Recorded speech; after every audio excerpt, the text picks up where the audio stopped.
Hello everyone. Google is constantly updating its algorithm to make sure that the consumers get the best experience out of it. Over a period of time, Google has rolled out a lot of updates to make sure that marketers get the best out of those algorithms. So we'll talk about the 5 recent updates in the recent times, and we'll go ahead with it. This is Manas and Hi, this is Anup Dubey, and today we are bringing forward the 5 most recent Google update every marketer should watch out for.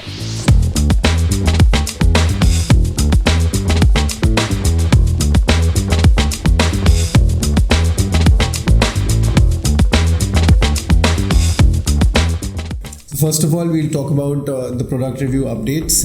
As we know, like me as a user, whenever I go somewhere, I don't want to really look at what the website is really talking about. I would want to read about what the reviewer is saying, what the third party is saying, because if a brand talks to me, they will definitely talk good about themselves. But if there is a third party who's experienced the product, if he or she talks about the product, that's much more important to me. And Google is very, very cognizant of the fact that they want to be very prudent in the manner the reviews come out, which is why this update is very, very important, because of the quality of review and so that it is more usable by the end customer. And if a friend or a third party who's used something, if he or she writes about if the product is good or bad, that is much more important to me than anything else. So why don't you add on to it? Right, Manas. So Manas, in today's world, reviews plays a significant role in the user buying journey. And this particular update is quite important for the digital marketers. This update came in 2 phases. First was in February 2023 and second was in April 2023. And it will be very interesting to know that this particular update heavily leans on the signals of experience. Sure. And what are these signals of experience? It can be in form of the audio clips, in form of the video clips, images of that product or service, or the quantitative measurement. Sure. Right? And to add on to it, I think they've given an option of vernacular languages also, which is an upgraded version of things, because quite a lot of customers would be in tier 2, tier 3 cities as well. So that customization was very much required from the very beginning, and now that it's implemented, it is very, very useful to native language speaking population as well. So I think that's something which was really, really required, and it had been done in the past. Exactly, Manas. So by adding more languages into the review system, Google is opening the possibility to target more countries, more regions, and more languages. Yeah. And it from us. And after this update, SEO experts and digital marketers should focus on the content optimization, how they can use these reviews and these keywords and the relevant different queries between the content to answer the specific comments or reviews through that. Sure. Yeah. Great. So, post talking about the product review update, let's get on to the March core updates which came in, which primarily were based on the site metrics. It was also dependent on the implementation which was dependent on the on-page implementation, that how your meta tags have been placed, how your technical aspects have been placed. So, why don't you talk about it a little, please?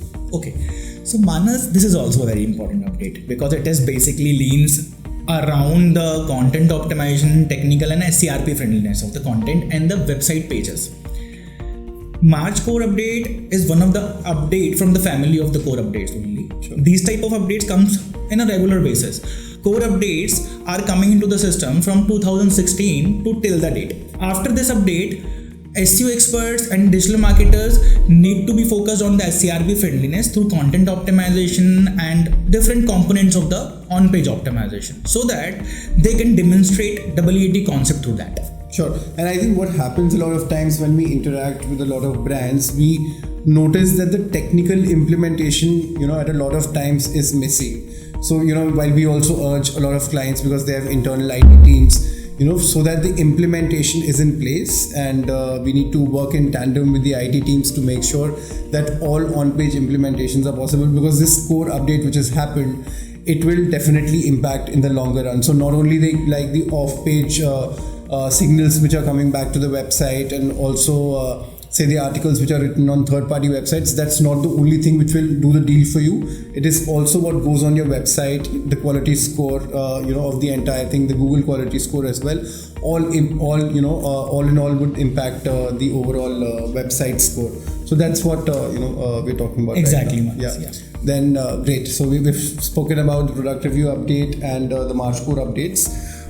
Then thirdly, let's talk about the link spam updates and what is given to understand that close to 61% of the backlinks which are there have become spams over a period of time, like over a period of say 9 years. And what Google has identified that they end up in dead links and places which lead to nowhere, like 404 errors as well at times. And on 14 December 2022, Google came up with this update citing that there are 30 days to clean up the website, to clean up all the dead links which are there, so that whatever is there is leading up to something, and the customer doesn't have to go through the grind of going through a link and not finding anything. So I think that was also a very important update from a cleaning standpoint, because Google also does not want people ending up to pages which have no information. So that is also a very, very important update, I think. Right, Manas.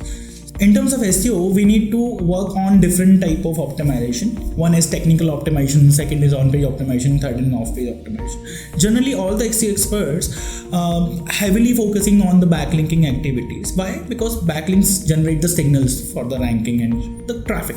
This is the first time when Google is using AI spam detection system, which is SpamBrain. By using this AI spam detection system, Google can identify the spam links and the website which are buying links for their ongoing backlinking activities. So what we're saying is that Google has created a system, which is AI based to identify these dead links, and even if we are going up with putting up backlinks from third-party websites, Google has the ability to identify those and maybe like affect the quality score of the website and the website score as well.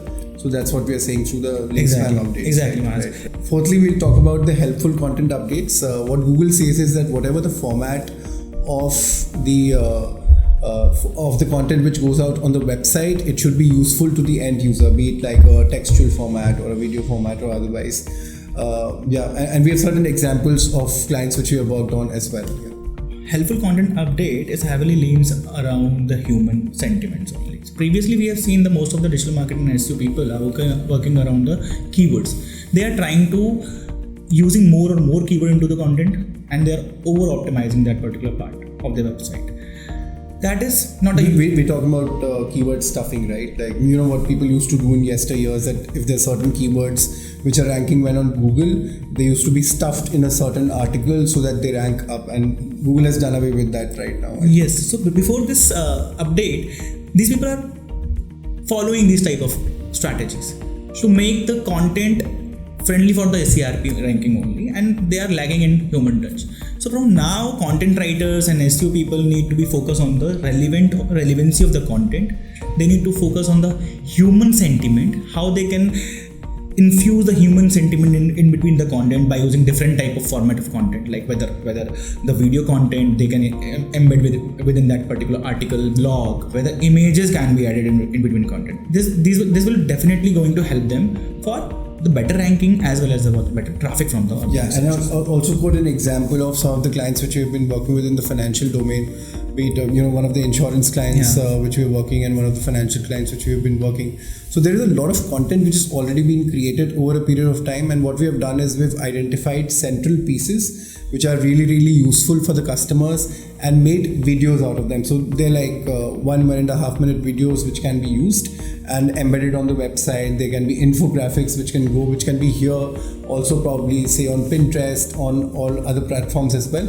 And it has a multi-purpose use, but on the website, for instance, it is a central piece on the website, and really helps because of this update and acceptability of the different formats on the website as well. Right.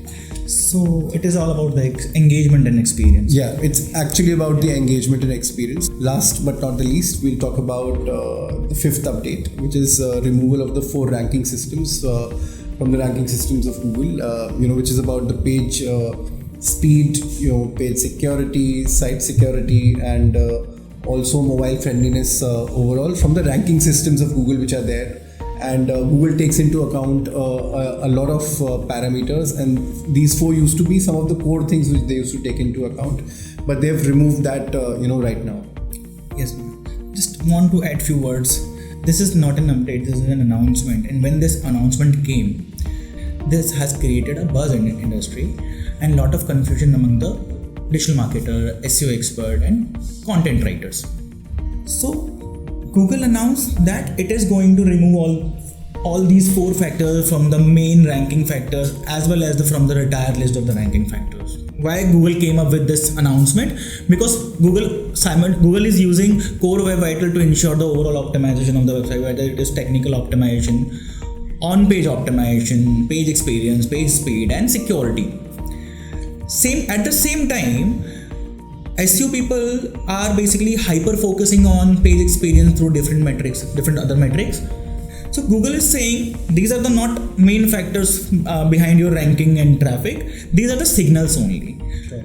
In my opinion, in my words, I can say there is nothing to do differently for the SEOs, because it is not about how ranking works. This is about how we are considering all these factors.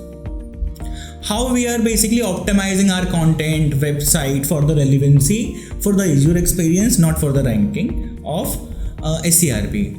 Sure. So we're saying that the central core web vitals, they have to be taken care of, and these are some of the factors the weightage of which was really high earlier, and right now the weightage is there but not that much. So the impact of these will not be like so much in the longer run and in the bigger picture, right? Yeah. So we need to consider all these as signals of rank. With this, we conclude this episode of TWiD, and see you next time. Thank you so much. Thank you.